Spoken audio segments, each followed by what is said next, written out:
দর্শক, চট্টগ্রামের সফর শেষ করেছেন তারেক রহমান। এরপরে যাবেন ফেনী এবং কুমিল্লায়। ফেনী এবং কুমিল্লার কি পরিস্থিতি সে বিষয়ে জানানোর জন্য ফেনী এবং কুমিল্লা থেকে আমাদের সহকর্মীরা যুক্ত হয়েছেন। শুরুতে চলে যাব ফেনীর সহকর্মী তানভীরের কাছে। তানভীর চৌধুরীর কাছ থেকে জেনে নিতে চাইবো যে ফেনীতে তো কিছুক্ষণের মধ্যেই তারেক রহমান সেখানে পৌঁছাবেন। সভাস্থলের অবস্থা কি? নেতাকর্মীরা তারেক রহমানের কে স্বাগত জানানোর জন্য কি কি আয়োজন রেখেছেন এবং সেখানকার নিরাপত্তা পরিস্থিতি বা কেমন জানাবেন? ফেনীতে তারেক রহমানের আগমনের খবর।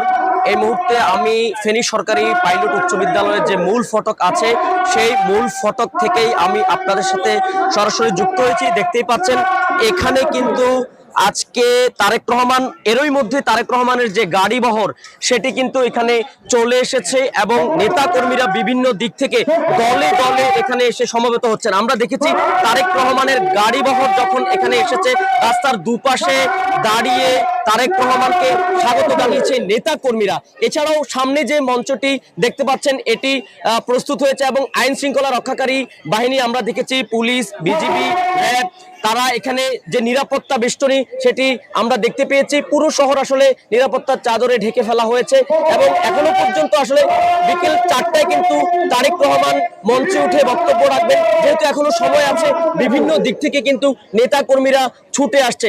এই মুহূর্তে ফেনী সরকারি পাইলট উচ্চ বিদ্যালয়ে যে মাঠ সেটি আপনারা দেখতে পাচ্ছেন। একদম মূল ফটক থেকে আমরা মাঠের আপনাদেরকে দেখানোর চেষ্টা করছি। ফেনীর 6টি উপজেলা থেকে এখানে নেতা কর্মীরা আসছেন, পাশাপাশি নোয়াখালী, লক্ষ্মীপুর যে জেলা সেই জেলা থেকেও নেতা কর্মীরা আসছেন। যেহেতু 4টা নাগাদ এখানে তারেক রহমান আসবেন এবং উনি বক্তব্য দিবেন, তার আগে আমরা দেখেছি জেলা বিএনপির যে সমস্ত নেতারা তারা এখন এখানে বক্তব্য রাখছেন।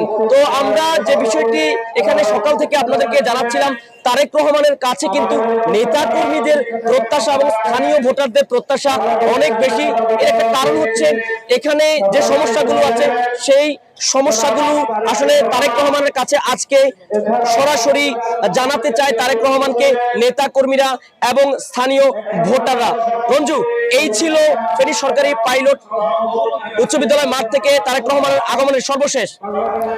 তানভীর চৌধুরী, আপনাকে ধন্যবাদ। এরপরে চলে যেতে চাই কুমিল্লা সহকর্মী মারুফ রয়েছেন আমাদের সাথে। মারুফ, কুমিল্লাতে তো 3টি পথসভায় যোগ দেবার কথা রয়েছে তারেক রহমানের। সেখানকার প্রস্তুতি কেমন, নেতাকর্মীদের উপস্থিতি কেমন, সেগুলো বিষয়ে একটু বিস্তারিত জানাবেন। এই মাঠ মূলত কুমিল্লার সদর দক্ষিণ উপজেলার ফুলতলি মাঠ। এই মাঠে কয়েক ঘন্টা পর বক্তব্য রাখবেন বিএনপি চেয়ারম্যান তারেক রহমান। তার বক্তব্যকে কেন্দ্র করে কুমিল্লার যে উৎসব বলা চলে যে একেবারে ফুলতলি মাঠে এসে পুরো কুমিল্লার উচ্ছ্বাস ছড়িয়ে পড়েছে এবং বলা যায় যে অপেক্ষার যে প্রহর, নেতাকর্মীদের যে অপেক্ষা, তাদের যে দাঁড়িয়ে থাকা দীর্ঘক্ষণ ধরে, গত দুদিন ধরে তাদের অপেক্ষা যেন শেষ হচ্ছে না। অর্থাৎ তাদের যে অপেক্ষা সেটি কিন্তু কিছুক্ষণের মধ্যেই শেষ হবে। তবে নেতাকর্মীদের অপেক্ষার সঙ্গে তাদের যে ব্যস্ততা, তাদের যে মঞ্চ তৈরির কার্যক্রম সেটিও কিন্তু একেবারে শেষ পর্যায়ে রয়েছে। বিশেষ করে মঞ্চ তৈরির কার্যক্রম কিন্তু একেবারেই শেষ হয়ে গেছে।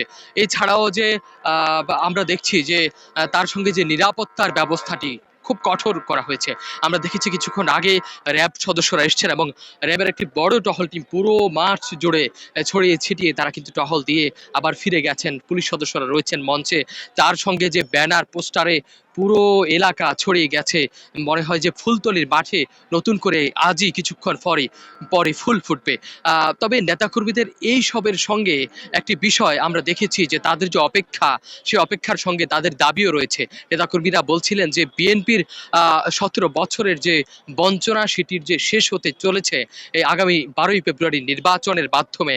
সেই নির্বাচনে বিএনপি যদি ক্ষমতায় আসে তাহলে কুমিল্লার যে দীর্ঘদিনের যে দাবি, কুমিল্লা বিভাগ আন্দোলন, সেই বিভাগ বাস্তবায়নের জন্য তারেক রহমান একটি বড় ভূমিকা পালন করবেন। তার সঙ্গে কুমিল্লার যে পুরাতন বিমানবন্দর চালুর যে বিষয়টি সেটিও তারেক রহমান খুব গুরুত্বের সহিত যেন দেখেন, সেই বিষয়টি তারা বলছিলেন। নেতাকর্মীরা অনেকে অনেক সাজে এই যে মাঠে উপস্থিত হয়েছেন। আমরা দেখতে পাচ্ছি একজন ধানের ছড়া হাতে নিয়ে ধানের ছড়ার বানানো টুপি মাথায় দিয়ে এসছেন এবং নেতাকর্মীরা নানান সাজে কিন্তু এই মাটিতে এসছেন। কিছুক্ষণ আগে দেখেছি আমরা নেতাকর্মীরা নেতাকর্মীরা চেয়ার সাজিয়ে এসছেন।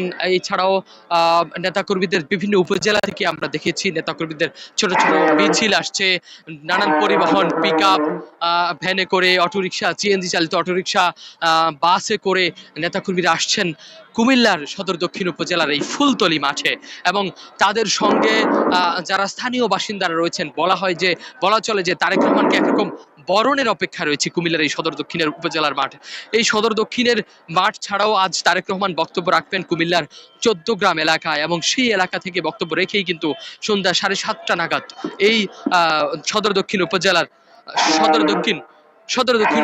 এই মাঠে আসবেন। তারপর তিনি সদর দক্ষিণ থেকে বক্তব্য রাখার পর চলে যাবেন কুমিল্লার একেবারে সর্বশেষ প্রান্ত, যেটি ঢাকার প্রবেশ পথ, যেটি প্রবেশ মুখ দাউদকান্দি থেকেই তিনি তার যে পরবর্তী কার্যক্রম ঢাকার উদ্দেশ্যে কিন্তু গুলশানের উদ্দেশ্যে রওনা হবেন। এবং আমরা দেখেছি যে তার সঙ্গে যে বিএনপি নেতাকর্মীরা রয়েছেন তারা চট্টগ্রাম থেকে ইতোমধ্যেই রওনা হয়েছেন, এবং তারা ফেনীর দিকে কিন্তু তারা ইতিমধ্যে চলে এসেছেন। এবং আমরা যেটি দেখেছি, এই যে 2-3 দিনের যে অপেক্ষা, তার সঙ্গে বিএনপি নেতাকর্মীদের যে দাবি, কুমিল্লা বিভাগ আন্দোলন, কুমিল্লার যে সীমান্ত এলাকার সরকার গঠনের পর যেন তারেক রহমান সীমান্ত এলাকার অস্ত্র চোরাচালান, মাদক সেগুলি বন্ধ করেন, তার সঙ্গে পুরাতন বিমানবন্দর চালুর দাবি কিন্তু এই বিএনপি নেতাকর্মীদের রয়েছে।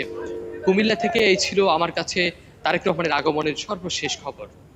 মারুফ আপনাকে ধন্যবাদ।